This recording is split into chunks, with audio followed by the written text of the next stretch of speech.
Yes, hello guys, welcome back to the channel, and my hope is that you are doing well, whatever you are. Now, we want to talk about, this bombshell that Raila Odinga is promising Ruto. Raila said that he is yet to, you know, to tell Kenyans the bombshell he's been preparing for the, you know, and actually said this when he was at the barrel, of Ida Odinga's bodyguard Barack Otieno. And actually, ever since he mentioned the word bombshell, leaders have been like, what is it that Raila is planning? And because the truth is that Raila cannot be underestimated. Okay, Raila cannot be, as in, if you're a president in this country, you need to be afraid of Raila Odinga because of what he can do, because of the massive support he's enjoying from Kenyans.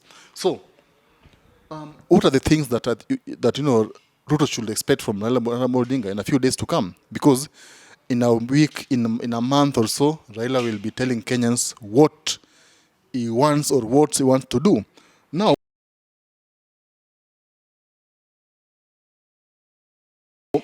one, of course, Ruto expects Raila to name his new cabinet.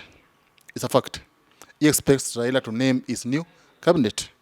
And, Kalonzo Musyoka, a week ago, he said that as soon as Raila Odinga gets back to the country, he will unveil his cabinet. So people are like, what power does Raila have, to unveil a cabinet? Because he's not the president. And, the president is the one who unveils his cabinet. But Raila said he wants to tell Kenyans the list of his cabinet. So Kalonzo explained that this cabinet won't be the cabinet that we know, but it will be a shadow cabinet. In the sense that this cabinet will be responsible. Okay, this cabinet will be responsible for oversighting, the government.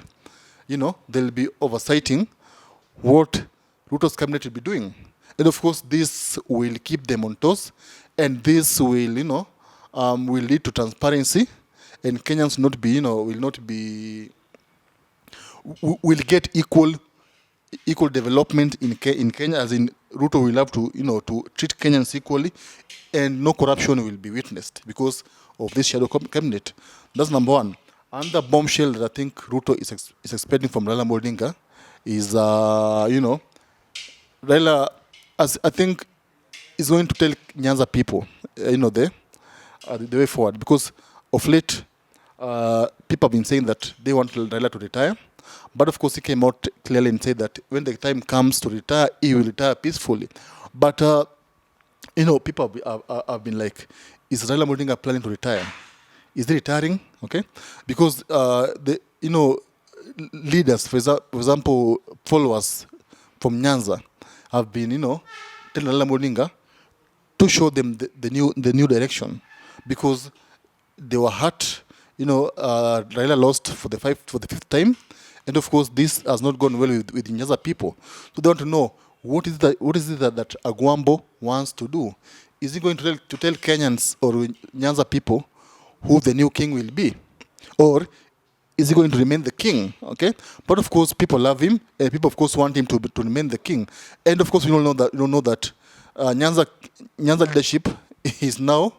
Raila's leadership in Nyanza wants to be toppled. There are some leaders in Nyanza, from Nyanza, who wants to claim Raila's position. For example, we have Miguna, who openly said that he would want to displace Raila. He would want to dislodge Raila from Nyanza politics. Of course, you have someone like Evans Kidero, who openly said that they want a new leadership in Nyanza. Okay, someone who will liberate Nyanza people. Okay, actually said that Raila is a loser who cannot, propel Nyanza people to State House. So these are people who are fighting Raila Odinga. And of course, also Obado, okay? Obado is also, fighting Raila Odinga. So Raila is like, he wants to tell Nyanza people and Kenyans their new direction. What will he be doing, okay? What is it that he was going to do? That's the number two. And also, even Ruto himself, the president, has been, enticing Nyanza people, okay? He's been telling them that you do this, then I will, develop your region. No, come up with a new leader, okay? Let Raila retire, and the new leader will work with me, and this, of course, will make Nyanza one of the most developed region in Kenya, because he's enticing Nyanza people. He wants them to have a new leader. And of course, it is not easy to convince Nyanza people to, to abandon Raila Odinga, because they love him, and of course, it won't be easy unless Raila himself, retires from politics. That's number two. Also, Ruto expects maybe Raila to tell Kenyans that, about the election, because Raila said it that soon the people who have been celebrating about Ruto's victory will be crying, okay? The celebration will be short-lived, because he's saying that he will tell Kenyans what happened, okay? What transpired, what happened in IBC, and what happened in Supreme Court. Raila has been accusing, Chebukati of conspiring with Ruto to bungle him out, okay? Actually said that Chebukati was working for Ruto, and actually he's been saying that he won the elections, but Chebukati should change him. And but Raila could not prove this in court. He did not provide enough evidence to prove that Ruto did not win the election. And of course, even to the Supreme Court, Raila has been accusing Martha Koome of delivering a judgment or a verdict that was one-sided, that was not was political. In fact, he said that the choice of word that Martha Koome used was not a judicial language. The word, the use of hot air, okay, I don't know, warning, Raila Amolo Odinga, saying that Raila, Raila, went with fake evidence, okay. So he said that all this ruling was political, and he's been claiming that Ruto might have, paid the judges. But of course, there's no evidence to support this, but that's what Raila has been saying. He's been adamant that he won the election, but Ruto, managed to reach out to IBC and reach out to Supreme Court just to shortchange him. So that's what's happening. So those are the things that Ruto is expecting from the bombshell that Raila is yet to release. And the question is, with this bombshell, top of the government, will it stop Ruto from, delivering his manifestos? Will it dislodge Ruto from State House? That's the question we're asking ourselves, because Ruto is not the president for 5 years, and of course we cannot deny that fact. And of course, dislodging him from power, it's not easy. That's the reality. But of course, Raila Odinga is a seasoned politician, experienced. He knows what to want to do, and he knows what not to do. So let's wait and see. And of course, yesterday, Gachagua and Ruto came out and castigated Raila Odinga. They told him that they're not afraid of him, and they told him that they don't want him in their government.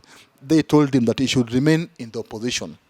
So that's what's happening. So guys, tell me in the comment section, what do you think? Do you think Raila Odinga, Raila's bombshell is going to shake Ruto? Or do you think Raila's bombshell is hot hair, as they say it? So it's your boy, it's your man Peter Ogutu. Of course, take your time and subscribe if you like the analysis. And I'm hoping to see you soon in the next video. Thank you.